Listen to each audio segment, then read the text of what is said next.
이번 영상에서는 버스계의 테슬라라 불리는 프로테라라는 기업을 알아보겠습니다. 프로테라는 사실 제가 잘 아는 기업은 아닌데요. 지난 2021년 7월 15일 기준으로 프로테라가 예탁결제원 순매수액 탑2의 위치에서 제 눈길을 끌었습니다. 그래서 저도 공부에 불겸해서 영상을 만들어 봤습니다. 프로테라는 2004년에 설립된 전기버스 제조업체입니다. 북미 전기버스 시장의 50%를 차지해 미국 전기버스 1위에 위치하고 있습니다. 그동안 550대 이상의 전기버스를 공급했고 53메가와트 규모의 충전 시스템을 설치해서 지난해 1억 9,300만 달러, 하나로는 약 2,140억 원의 매출을 기록했습니다. 아직 수익을 내지 못하는 다른 전기차 스타트업과는 확실히 차별점이 있습니다. 프로테라는 바이든 작플랜 수혜주에 꼽히기도 하는데요. 최근에 바이든 대통령이 프로테라의 공장을 화상으로 둘러보기도 했습니다. 그러면 이어서 현재 주가 흐름을 확인해 보겠습니다. 프로테라는 스펙을 통해 우회 상장했는데요.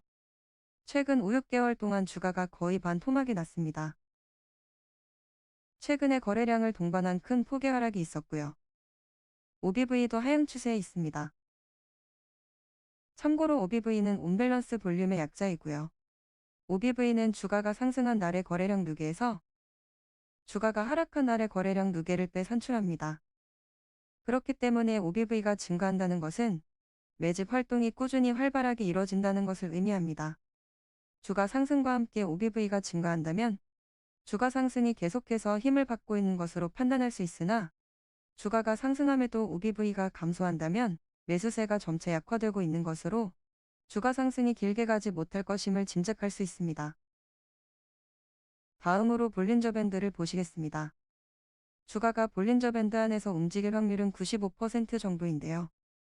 그래서 교과서적으로는 볼린저 밴드 상단을 터치했을 때 매도하고 하단을 터치했을 때 매수하는 전략을 사용할 수 있습니다.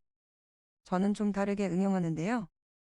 발생 확률은 적지만 주가가 밴드를 벗어나는 경우는 주가가 지금까지와는 다른 움직임을 보인다는 것을 의미하고 이는 큰 폭의 움직임을 동반할 때가 많습니다. 요컨대 주가가 밴드 상단을 두세 번 연속으로 터치하면 저는 매수에 들어가고요. 반대로 밴드 하단을 두세 번 연속으로 터치하면 매도합니다. 어떤 방법이 맞다고는 할 수 없고요. 자신의 투자 성향에 따라 가시면 됩니다. 예를 들어 나는 지는 건 싫은 성격이다. 그래서 적은 수익이라도 승률을 높이고 싶다는 분들은 정석대로 상단을 터치할 때 팔고 하단을 터치할 때 사면 됩니다. 반대로 저처럼 스윙 트레이딩을 하시는 분들은 승률보다는 한 번에 큰 수익을 추구하니까 제 전략을 따라 하시면 됩니다. 다시 프로테라로 돌아와서 보면 볼린저 밴드 하단을 계속 터치하면서 주가가 하락하고 있는 양상을 보여주고 있습니다. 그러면 기술적 분석을 해보았으니 간단하게 기본적 분석을 해보겠습니다. 오른쪽을 보시면 제가 사용하는 타이거 트레이딩 플랫폼에서 제공하는 분석이 있는데요. 현금 여력을 굉장히 좋게 보고 있고 성장 여력은 전기버스 테마와는 어울리지 않게 낮은 모습입니다. 다음으로 매출, 영업이익, 순이익을 보겠습니다. 일단 매출은 지난 3년 동안 꾸준히 증가해서 작년 2020년에 196밀리언 달러 매출을 기록했습니다. 매출 성장률은 조금 둔화된 모습을 보여주는데요. 2018년에서 2019년은 47%, 2019년에서 2020년은 8.6%입니다. 영업이익을 보겠습니다. 여기 화면에서는 OP, 오퍼레이팅 프로핏으로 되어 있는데요. 다른 자료를 보니 금액으로 봤을 때 OI, 오퍼레이팅 인컴으로 보입니다. 이처럼 OP, OI를 구분하지 않는 경우도 있는데요. OP와 OI 사이에는 감가상각비가 들어가니까 정확하게 구분하면 다른 개념입니다. 아무튼 영업적자가 계속해서 늘어나고 있는데요. 2018년부터 2020년까지 영업손실은 각각 89, 92, 96밀리언 달러입니다. 순이익도 보면 꾸준히 적자 규모를 키워가고 있는데요. 2019년 대비 2020년 순손실은 무려 25%나 증가했습니다. 참고로 손익계산서든지 계차대조표이든지 간에 제가 지금 한 것처럼 트렌드를 보는 게 중요합니다. 자, 2019년 대비 2020년의 매출은 늘어났는데 영업손실이 늘고 순손실은 영업손실보다 더 늘었습니다. 왜 이런지 한번 보겠습니다. 먼저 매출에서 영업이익까지를 보겠습니다. 말씀드렸듯이 매출이 늘었죠. 8.6% 늘었습니다. 한편 매출원가는 3.56% 늘었습니다. 매출에서 매출원가를 뺀 게 매출총익이니까 당연히 매출총익은 큰 폭으로 늘었습니다. 다시 말씀드리면 매출은 늘었는데 매출원가가 줄었으니까 그런 것입니다. 자, 매출총이익은 늘었는데 영업이익은 줄었습니다. 매출총이익과 영업이익 사이에 무슨 일이 생긴 걸까요? 보니까 일반관리비와 R&D 비용이 늘었습니다. 특히 일반관리비가 큰 폭으로 늘었습니다. 일반관리비는 생산과 직접적인 관련 없는 비용이 들어가는데요. 예를 들어 직원급여라든지 렌트비, 유틸리티, 보험, 소송비 이런 것들이 일반관리비에 포함됩니다. 지금 나온 자료만 보면 어떤 항목의 변화가 컸는지 디테일한 것은 확인이 안 되네요. 자, 이제 매출이 늘어났음에도 불구하고 왜 영업손실이 늘었는지 알았습니다.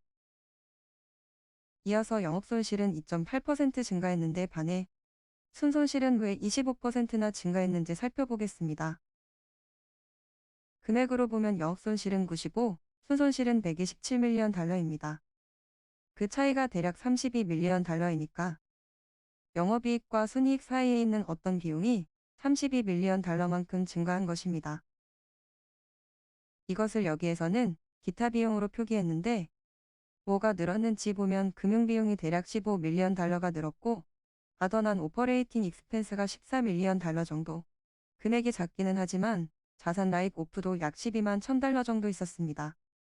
세부 내역에 뭐가 있는지 알아보고 싶지만 그러면 영상이 너무 길어질 것 같아서 생략하겠습니다. 현금 흐름을 보겠습니다. 영업손실을 기록했으니 당연히 오퍼레이팅에서 나오는 현금이 마이너스겠죠. 투자로 인한 현금 유출은 2019년도에는 35밀리언 달러, 2020년도에는 54밀리언 달러로 대략 50% 증가했습니다. 하지만 투자에 사용한 현금보다 파이낸싱한 금액이 더 많으니까요. 유동성에는 큰 문제가 없을 것으로 보입니다. 그러면 바로 이어서 유동지표를 살펴보겠습니다. 자, 유동비율이 5.34로 상당히 괜찮습니다. 유동비율은 유동자산에서 유동부채를 나눈 것인데요. 200% 이상이면 양호하다라고 판단합니다. 이를 투투원 룰이라고 부릅니다. 당좌 비율도 좋은데요. 3.66입니다. 당좌 비율은 당좌 자산에서 유동부채를 나눈 것인데요. 아까 유동비율의 분자인 유동자산이 당좌 자산으로 대체된 겁니다. 쉽게 말하면 당좌 자산은 유동자산 중 유동성이 가장 높은 자산만 포함하기 때문에 당좌 비율은 유동 비율보다 낮습니다. 그래서 당좌 비율이 유동 비율보다 좀 더 엄격하다고 보면 됩니다. 프로테라의 경우 유동 비율은 5.34, 당좌 비율은 3.66입니다. 당좌 비율은 1 이상이면 통상 양호하다고 판단하지만 사실 요즘은 자금관리 기술의 발달로 인해 소위 합법적으로 숫자를 마사지하는 기술이 발달해서 유동 비율이나 당좌 비율 모두 예전만큼의 신뢰를 받고 있지는 못합니다. 현금 흐름표에 이어서 대차대조표를 보겠습니다.